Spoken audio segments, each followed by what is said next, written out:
Indian హిస్టరీలో భాగంగా మనం జైన మతం గురించి తెలుసుకోవాలి. జైన మతాన్ని స్థాపించింది రిషభనాథుడు. జైన మత చారిత్రాత్మక స్థాపకుడు పార్శ్వనాథుడు. జైన మత నిజమైన స్థాపకుడు వర్ధమాన మహావీరుడు. ఇప్పుడు దీంట్లో మనం వర్ధమాన మహావీరుడికి సంబంధించిన ముఖ్య విషయాలు ఏంటి చూద్దాము. జైన మతంలో మొత్తం 24 మంది తీర్థంకులు ఉండేవారు. అయితే ఈ వర్ధమాన మహావీరుడు గురించి ఇప్పుడు చూద్దాము. వర్ధమాన మహావీరుని తల్లి పేరు త్రిశల, తండ్రి పేరు సిద్ధార్థుడు.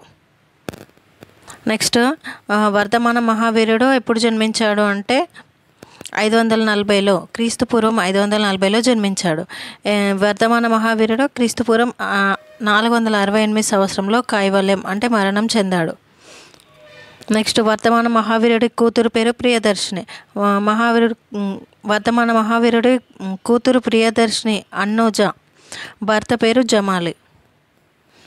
నెక్స్ట్ వర్ధమాన మహావీరుడి మొదటి శిష్యుడి పేరు ఏంటిదంటే జమాలి. నెక్స్ట్ వర్ధమాన మహావీరుడు తల్లి త్రిశూల లిచ్చవి రాజ్యానికి చెందింది. వర్ధమాన మహావీరుడు ఎక్కడ జన్మించాడు అంటే కుందా గ్రామం. వర్ధమాన మహావీరుడికి జ్ఞానోదయమైన ప్రదేశం జృంభివనం. వర్ధమాన మహావీరుడు పావాపూరిలో మరణించాడు. ఇవి రెండైతే ఎక్కువ ఇంపార్టెంట్ ఉంటాయి.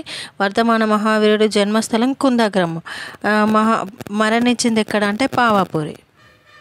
నెక్స్ట్ వర్ధమాన మహావీరుడు జ్ఞాత్రిక తెగకు చెందినవాడు. ఏ తెగకి అంటే జ్ఞాత్రిక తెగ. వర్ధమాన మహావీరుడు 30వ ఏట సత్యాన్వేషణకు బయలుదేరాడు. నెక్స్ట్ అజీవక మతాన్ని స్థాపించింది ఎవరు అంటే గోసలి మక్కలి పుత్ర. ఈ పాయింట్లన్నీ ఇంపార్టెంట్.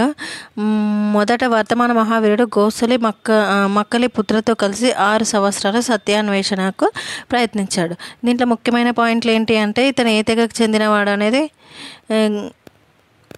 అంటే జ్ఞాత్రిక తెగకు చెందినవాడు. నెక్స్ట్ అతను ఎప్పుడు మరణించాడో, ఎక్కడ పుట్టాడో, ఎక్కడ మరణించాడో అనేది కూడా ముఖ్యం. జన్మస్థలం కుందా గ్రామం, మరణించింది పావాపూరి. అతని తండ్రి పేరేంటిది, తల్లి పేరేంటిది, ఇవన్నీ కూడా ముఖ్యమైన పాయింట్లు.